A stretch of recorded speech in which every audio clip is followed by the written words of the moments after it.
running and hide, so I thought this is better than running away and hiding and being scared. So then the tax man started to come, you know, because every fight I was getting better and better and better, you know.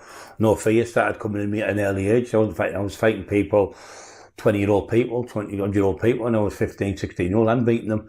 And I started training when I was 13. Got a set of weights off my uncle who owed my mum some money. Just a little bench and that, and I started training there. I was doing it wrong. And then I went to Red when I was 18. Got a little job in the door, outside the job in the gym, worked in the gym for £25 a week, and I got a job in the race course, and then I got a job, I trained till I was 20, and then I got good physique on me, and I was training with two lads. I started watching Pump and Iron. I wanted to be like Arnold Schwarzenegger. I seen Lou Ferrigno. I used to watch Mind and think if I could be like them, I wouldn't get bullied. So when I got that little bit older, when I was 18, I started training properly, and I trained with Terry Cooper and Peter Ayton, who were like bodybuilders in the gym called the Chapel Gym in Redcar. It was called the Chapel Gym because it used to be the chapel. Right. So like a church chapel. It was a proper church, yeah. So you could probably pray as you were doing your dumbbells, you know. But so anyway, I started thinking, yeah, I'm all right, I'm not as daft as people think, and I'm getting confidence because I'm getting little jobs, and I started working in the video shop and £1 an hour, and I'd work in, like, I just worked all the time for money, for food and training, because, you know, and every penny went on training. So went to the Leo's nightclub and got a job down there, asked the man there, Peter Lyons, for the job, and he gave me the job.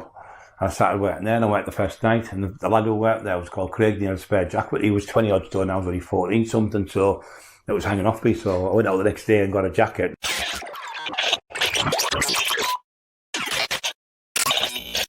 We used to go to school, and we used to get the bus to school, but it was about 3 mile, the bus to school. But my mate Dorsey, at Christmas, I got a racing bike, a red racer. My brother got a little balloon Bobby, and we went out Christmas Day, and Bobby was riding down the Steatley bank with me. There was only one lamppost, and he hit it. You should have seen the height of that Steatley bank. It was unbelievable. And we used to go in the summer, the embankments, Vulturals, we used to go on there. We used to get cardboard boxes and sit on them and slide down the boxes on the chutes, like a slide. Brilliant fun. And one day I was up there with Teddy Rich and a few other lads, so we were playing, and I was swinging on a swing, or Tarzan swing, and I jumped, and there was an old air raid shelter there, but it wasn't the whole shelter, it was just little bits of brick. Anyway, I fell and broke my arm, snapped my arm in half, and I had to jump. I got off there and I had to go down the bank, go to the hospital. I got a pot on my arm. Yeah, and the little story there. And going back to going back to my mate with the bike. So we moved then to West Viewsea, where Vulture lives, because we lived in the central, which is near Old Hartlepool. And there used to be a hairdresser called Joe Buckle, and he was the worst hairdresser in the world. Bob Rawl won't remember Joe Buckle.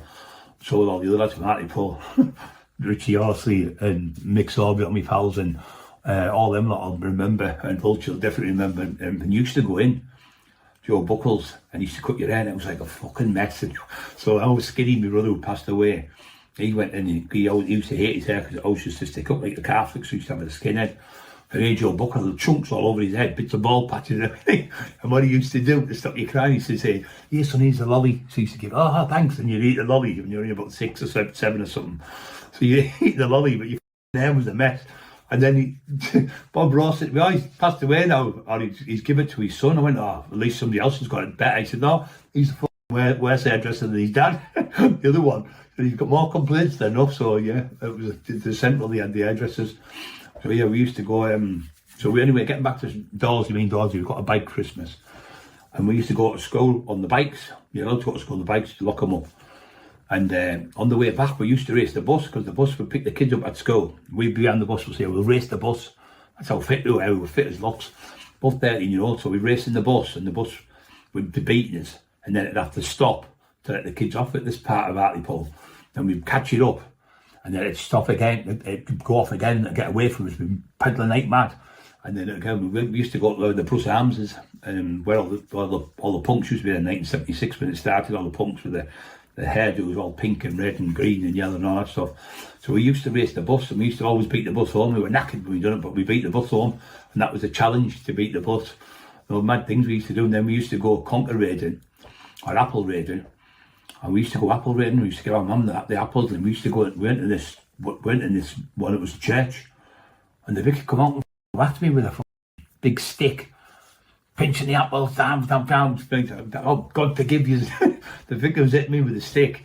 because I was pinching up. What we were getting is the windfalls off the floor, because usually you go knock on the door and say, yeah, if you can get the windfalls, which means the apples that have fallen on the floor.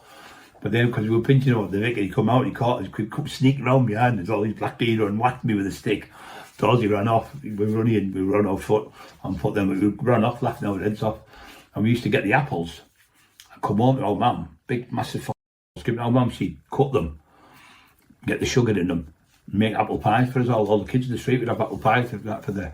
So they'd come and get a bit of apple pie and that. Everyone used to share things them days. You see, it was all like, family orientated. Say you had no money and you were skint and you had no sugar, you go and ask Mrs. Jenkins for a cup of sugar, or go and ask Mrs. such and such for a bit of flour, and things like that, and you just help each other, and they'd be on the doorstep, say, yeah, hello, and everyone was dead friendly in the neighbourhood. Where now it's like, who you looking at? I mean, there was no knives, there was no fighting on the streets.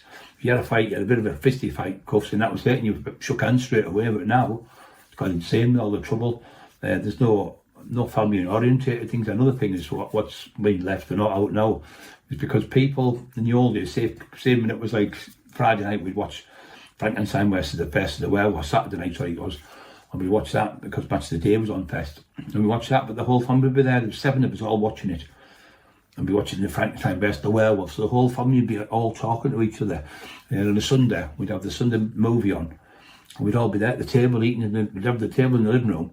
We'd sit at the table eating our food, and we'd all be talking to each other. My sister, four of us brothers, and my mum and dad would all be sat there, and Lassie the dog, she'd be there as well. So the whole family would be there talking. None of this like, come get your